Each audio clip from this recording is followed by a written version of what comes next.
Nakatikim na ba kayo nito? Alam nyo ba na nakakain ito? Alam nyo ba na napakasarap nito? Ipis dagat ang tawag namin dito sa Nasugbu, Batangas. Bata pa lang ako, marunong na akong manghuli nito. Nakukuha namin ito kapag kate or low tide ang dagat.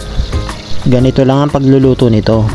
Isasangag mo lang sa mantika, lalagyan mo ng konting asin, konting betchin at konting asukal.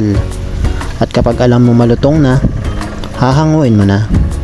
Tapos isawsaw mo lang sa suka na may bawang o kaya naman sili kung mahilig ka sa maanghang. Maniwala ka sa akin, pag natikman mo to, napakasarap nito. Napakalutong at buntot lang itatapon mo rito.